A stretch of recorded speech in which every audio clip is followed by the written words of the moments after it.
Okay, this is flipped short story number 2. This one is going to be a sprint through the major periods of English and American literature, and we'll be starting there at the top in medieval times and moving through all sides of the Atlantic to get to where we are today, which is usually called the postmodern world, or perhaps the postmodern world. You will need to know the general characteristics of the different literary periods or movements and how they related to one another, how one was frequently a reaction against what came before. A couple words about what I mean by period, movement. This is dominant mode, style, or type of literature in a given time frame. It transcends literature. It's usually expressed in art and music and architecture as well. But it's basically controlling philosophical perspective at the time. I really only have one word to say about Old English: Beowulf. Similarly, I'll only share 3 words about Middle English: the Canterbury Tales. But now we get into something that we'll all be a little familiar with, the Renaissance. It moved to England a little bit later than it was in the European continent, starting in Italy, of course. It was recalling the advancements of the classical era, the Greco-Roman thinkers. Renaissance thinking expressed itself in literature and in painting and architecture across the spectrum. It also was a time when humanism, the philosophical position that was distinct from medieval times, in which emphasis was entirely upon the afterlife and that time here on earth really meant nothing. Humanism's philosophy is that the capacity of the human mind and the achievements of human culture are worthy.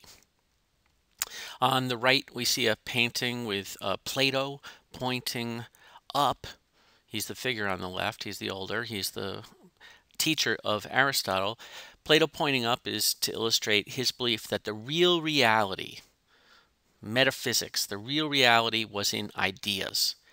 His pupil disagreed with him, and Aristotle said the real reality is in the material objects that make up this world. Following the Renaissance, we moved into the Neoclassical Period. So it's the New Classical Period.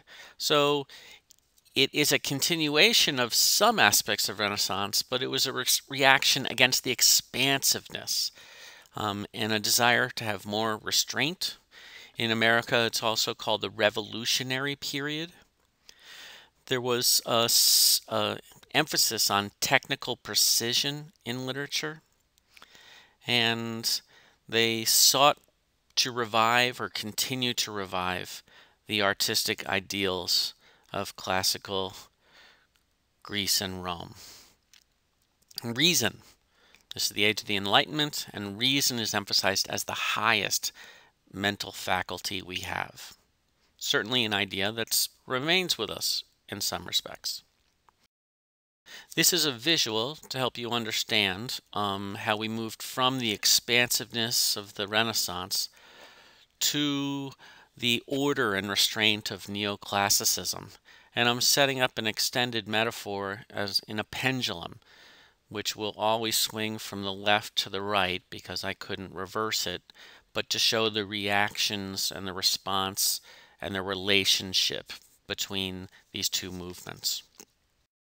A little bit more about the neoclassical period.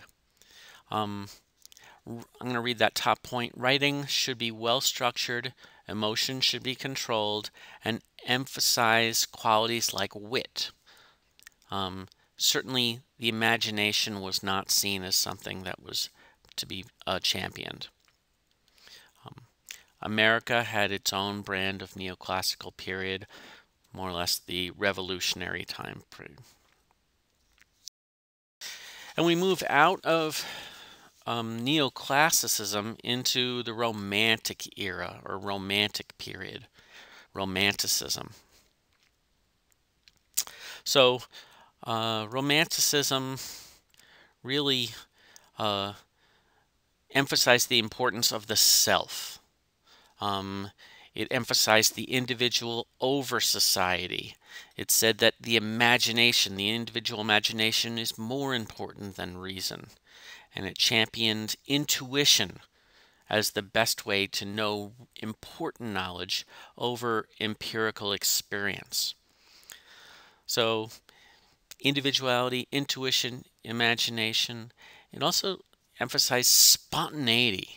This was the time of carpe diem, man. Seize the day. And the lasting legacy of Romanticism has been described as the institutionalization of the imagination, the emergence of the quote-unquote poet as a person possessing a special kind of mental faculty, perception, which sets him or her apart from others. And again, here we see the visual of how when the rationality of neoclassicism reached an apex, it swung back to the other way. And imagination, freedom, idealism of Romanticism came through.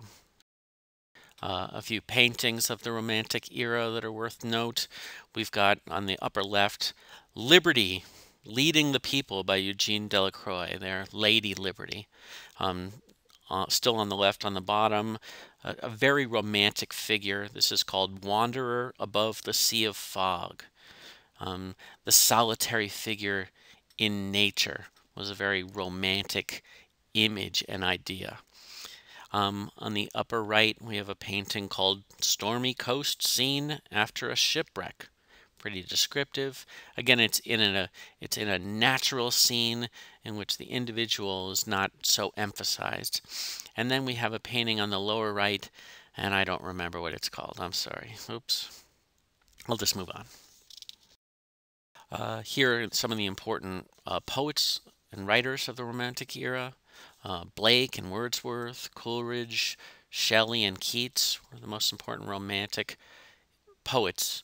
And of course, Mary Shelley wrote Frankenstein during this time as well.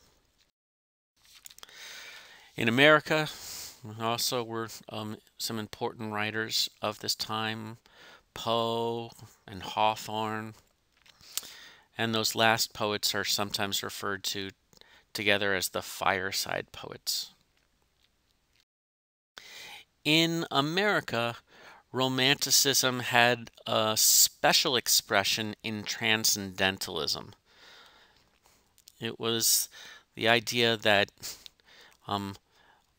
our self can transcend the material plane, and that it's the idea of self that is what's most important. Being pro-suffrage and abolitionist, it was a very political movement as well as being progressive. And Emerson was really the father of it when he wrote in 1836 his book Nature, inspiring Thoreau and Whitman to come. In England, the Romantic era was followed by the Victorian period, which is harder to find specific literary characteristics. It was certainly a time of restraint in England.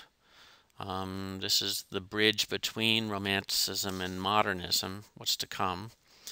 But it did follow the realism that we'll see in America by portraying the common people and sometimes to promote social change. Some of the important Victorian writers, Dickens, Lewis Carroll, the Bronte sisters, Oscar Wilde, to name a few. In America, the realistic period began, or the realism. This was, again, a reaction against the Romantic values. The Civil War coming in the middle of the 19th century, coupled with the increased industrialization and the rapid urbanization were all important factors that led to that made following the romantic values of idealism and optimism hard. They crashed those ideals. Um, what the realistic writers attempted to do was depict life as it was, and they sought to portray a faithful representation of reality in literature. And this quality is known as verisimilitude. That's an important word to know. It's a descriptive word of art, of film today. But veris comes from the Latin for truth, and similitude comes from the Larry speak for similar to. So similar to truth, verisimilitude. Maybe that will work for you. Works for me.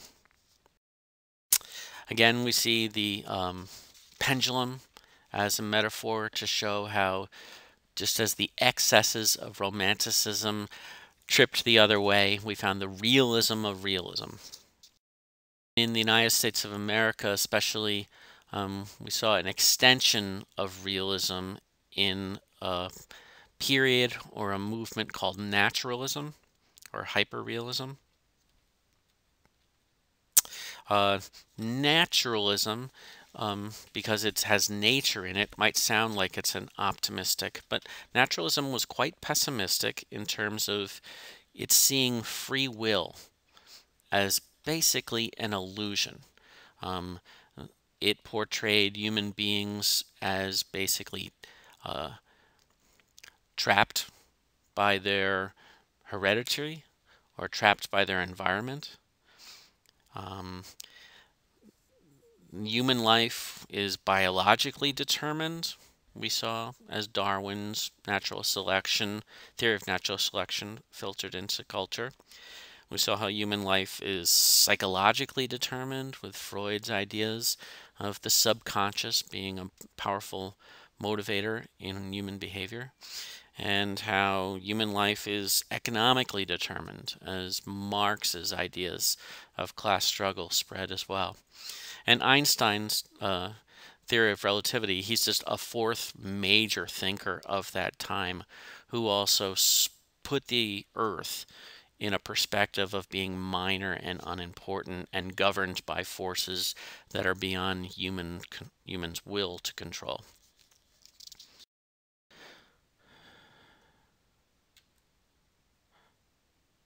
So, naturalism depicts man in conflict with nature, society, himself.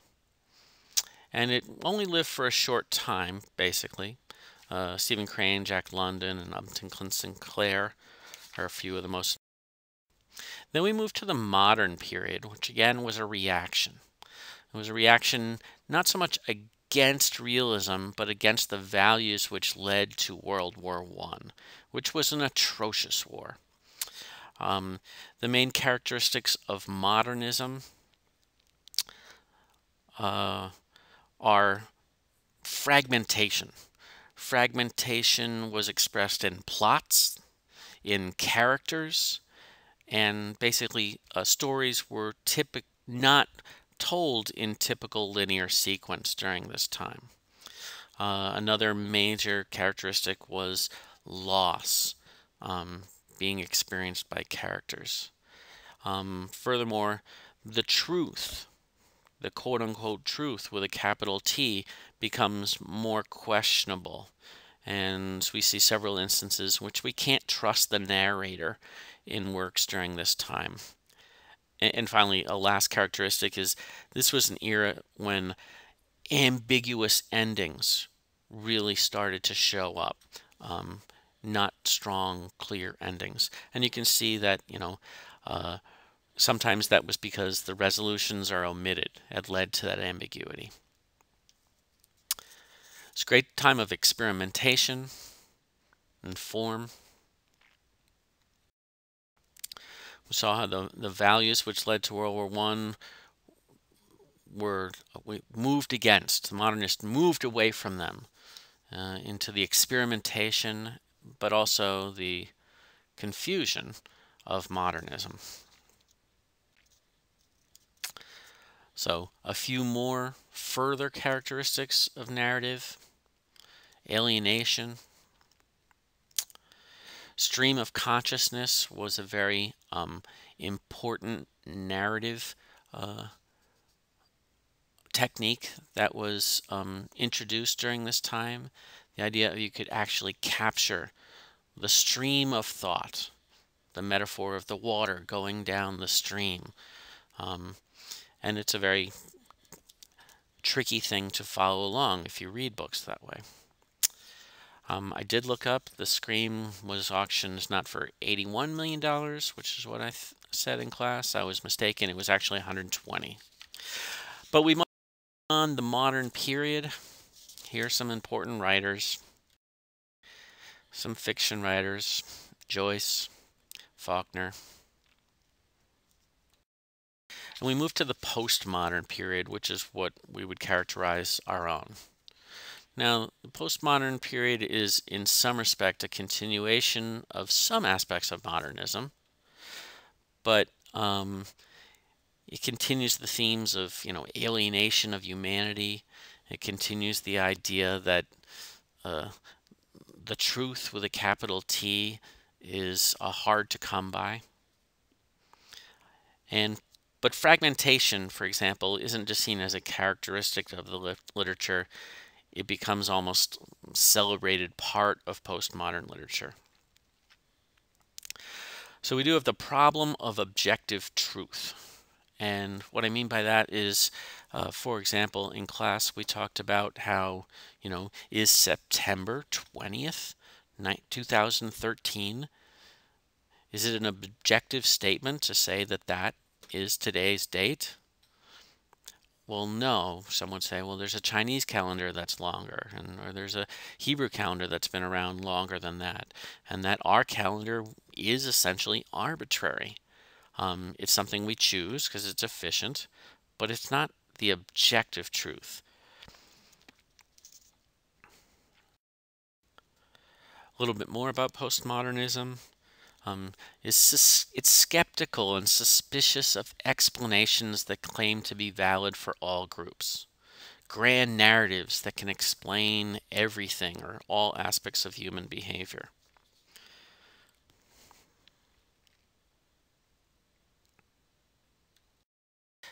And so, while postmodernism was a rejection of scientific and objective attempts to explain reality, it grew in its skepticism.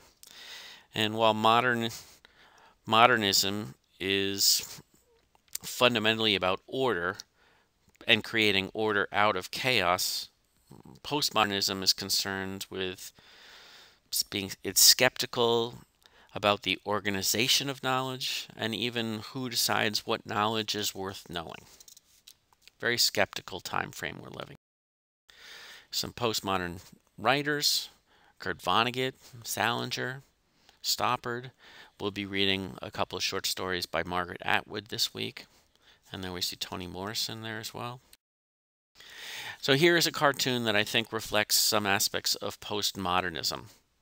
And this is something that you have a chance to address in a Google form question. Here is a last cartoon that I'll leave you with, again, expressing postmodernist ideas. And with that, I'll leave you. Good luck on the Google form. I hope you have a great weekend, or have had a great weekend, depending. Bye.